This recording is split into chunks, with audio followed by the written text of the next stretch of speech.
sagesse, debout écoutons le Saint-Évangile, paix à tous. Lecture du très saint Évangile selon Saint Jean. Gloire à toi, Seigneur, gloire à toi. Soyons attentifs. 6 jours avant la Pâque, Jésus vint à Béthanie où se trouvait Lazare qu'il avait ressuscité des morts. Là, on lui offrit un repas et Marthe servait. Lazare était avec lui parmi les convives. Marie, prenant une livre d'un parfum très pur et de grand prix, la versa sur les pieds de Jésus, qu'elle essuya avec ses cheveux. Et la maison fut remplie de la bonne odeur du parfum. Un de ses disciples, Judas l'Iscariote, fils de Simon, celui qui devait le livrer, dit alors: que n'a-t-on vendu ce parfum 300 deniers pour les donner aux pauvres? Et cela, il le dit, non par souci des pauvres, mais parce qu'il était voleur et que, tenant la bourse, il prenait ce qu'on y mettait. Mais Jésus lui dit: laisse-la, c'est pour le jour de ma sépulture qu'elle a gardé ce parfum. Les pauvres, en effet, vous les aurez toujours avec vous, mais moi, vous ne m'aurez pas toujours. Beaucoup de gens parmi les Juifs apprirent qu'il était là et vinrent non seulement pour Jésus, mais pour voir aussi Lazare qu'il avait ressuscité des morts. Les grands prêtres alors résolurent de tuer aussi Lazare, parce que beaucoup de Juifs les quittaient à cause de lui et croyaient en Jésus. Le lendemain, beaucoup de gens venus pour la fête, ayant ouï dire que Jésus se rendait à Jérusalem, prirent des rameaux de palmier et sortirent à sa rencontre en criant: Hosanna, béni est celui qui vient au nom du Seigneur, le roi d'Israël. Trouvant un ânon, Jésus s'y assit selon qu'il est écrit: sois sans crainte, fille de Sion, voici venir ton roi assis sur le petit d'une ânesse. Cela, ses disciples ne le comprirent pas tout d'abord, mais lorsque Jésus fut glorifié, ils se souvinrent que cela était écrit à son sujet et qu'on l'avait accompli à son égard. Tous ceux qui étaient avec lui quand il avait appelé Lazare du tombeau et l'avait ressuscité des morts en rendaient témoignage. Et c'est aussi pourquoi la foule vint à sa rencontre à la nouvelle du miracle qu'il avait accompli. Gloire à toi, Seigneur, et gloire à toi.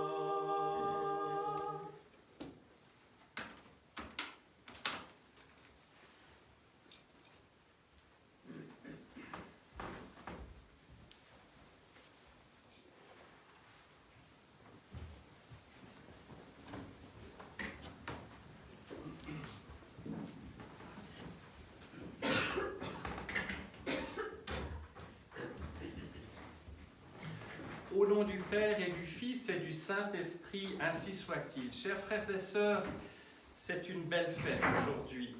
Et nous voyons combien le Seigneur nous aime et nous accompagne dans notre chemin de foi, surtout en entrant dans cette grande semaine de la Passion, où nous allons voir le Christ abaissé au plus haut point. Et cet événement que nous commémorons aujourd'hui, ce jour de fête faisant suite à la résurrection de Lazare, cela nous est donné pour que nous flanchissions pas, pour que nous restions fidèles quand nous verrons l'impensable, c'est-à-dire le Seigneur Jésus-Christ en croix, véritablement avec une divinité cachée sous le visage de la souffrance la plus extrême. Et pour accompagner et commenter cette fête, eh bien, je vais vous donner lecture d'une homélie du père Lév Gillet, qui a été un missionnaire tout à fait extraordinaire au XXe siècle en Occident. Voici que ton roi vient. Dès le premier jour de la semaine sainte, nous devons recevoir Jésus-Christ et accepter comme souveraine sa volonté sur nous. Cet accueil fait au Christ qui vient à nous est le sens du dimanche des rameaux. Au vêpres du dimanche, célébré samedi soir, nous lisons 3 leçons, 3 lectures de l'Ancien Testament. La première, tirée du livre de la Genèse, le premier livre de l'Ancien Testament. Il contient les derniers avis de Jacob à ses fils. Ce passage a été choisi parce qu'il fait en quelques paroles allusion au sceptre, à l'âne, au sang de la vigne qui lave les vêtements. Toutes choses auxquelles l'entrée de Jésus à Jérusalem avant sa passion donne un sens nouveau. Le sceptre ne s'éloignera pas de Juda jusqu'à la venue de celui à qui il est, à qui obéiront les peuples. Il lie à la vigne son ânon, au cep le petit de son ânesse. Il lave son vêtement dans le vin et son habit dans le sang des raisins. Nous voyons là, à travers les lectures des prophéties que nous trouvons dans les vêpres de la fête, tout un chemin, et dans l'office lui-même, tout un chemin qui culmine avec la divine liturgie, avec la célébration de l'Eucharistie. L'Eucharistie n'est jamais coupée de l'ensemble de l'office qui nous prépare à tout ça. La deuxième lecture tirée du prophète Sophonie. Le prophète Sophonie a vécu au 7e siècle avant Jésus-Christ. Annonce elle aussi la présence consolante du roi. Pousse une clameur d'allégresse, Israël.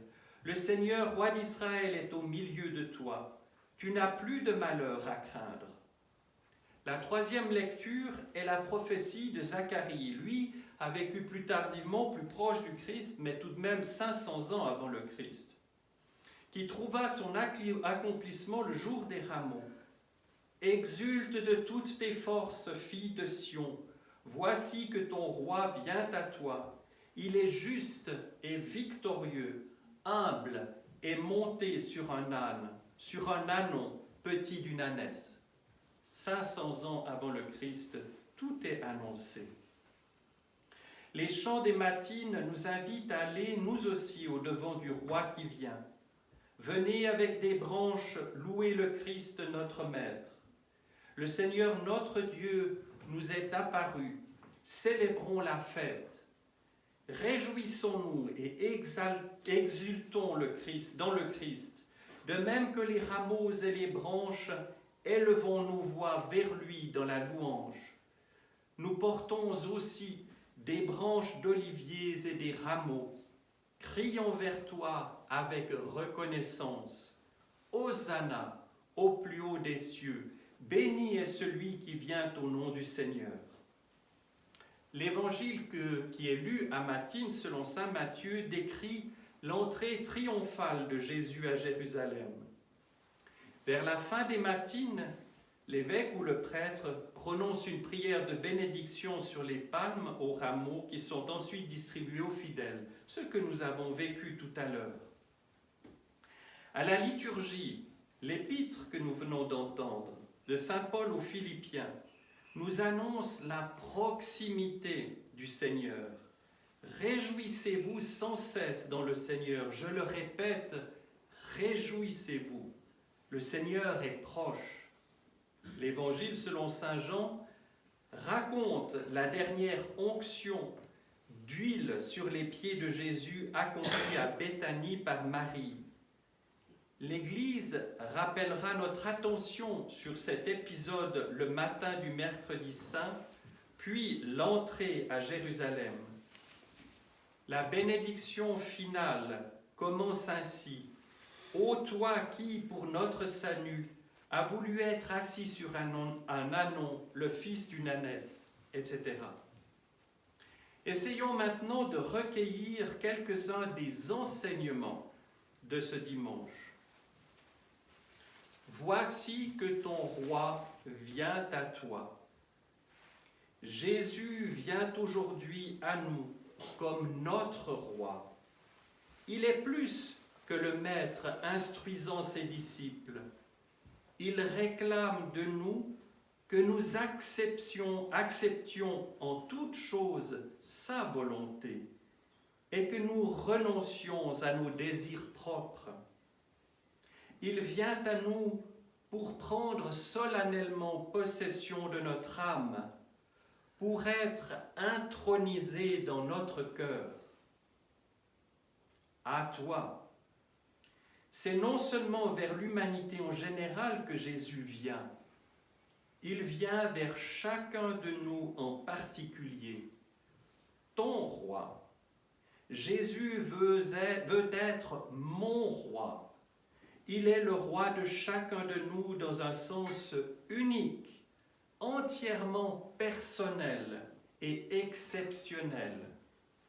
Il demande une adhésion, une obéissance intérieure et intime.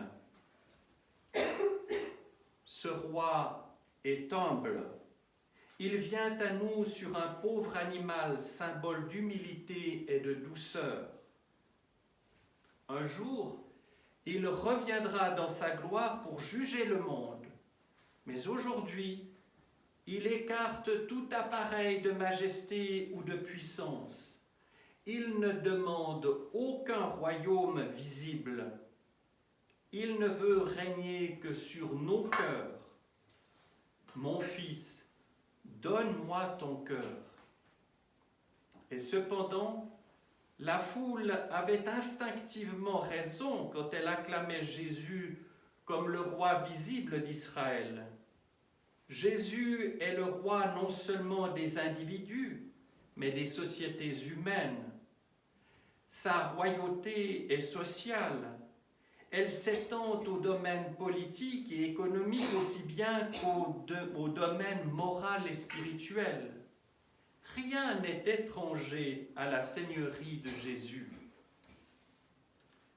La foule qui acclamait Jésus portait des palmes et des branches. Ces branches étaient probablement des rameaux d'olivier, l'arbre que l'on rencontre le plus fréquemment près de Jérusalem. Les palmes et les rameaux d'olivier ont chacun leur signification symbolique. La palme exprime la victoire, l'olivier exprime la paix et l'onction. Allons au-devant de Jésus en rendant hommage à la fois à sa force et à sa tendresse, en lui offrant à la fois nos victoires, qui sont ses victoires sur nous-mêmes et sur le péché, et notre paix intérieure, qui est sa paix. Les gens, en très grande foule, étendirent leurs manteaux sur le chemin. Jetons aux pieds de Jésus nos vêtements, nos possessions, notre sécurité, nos biens extérieurs, et aussi nos fausses apparences, et par-dessus tout, nos désirs, nos sentiments. Que le roi triomphant foule à ses pieds tout ce qui est en nous, que tout ce qui est en nous et précieux lui soit soumis et offert. La foule criait « Béni est celui qui vient au nom du Seigneur ». Si je suis capable de prononcer cette phrase en toute sincérité et en toute soumission, si elle exprime un élan de tout mon être vers le roi que désormais j'accepte, je me suis à cette seconde même détourné de mes péchés et j'ai reçu en moi Jésus-Christ. Qu'il soit donc bienvenu et béni celui qui vient à moi. Au nom du Père et du Fils et du Saint-Esprit, ainsi soit-il.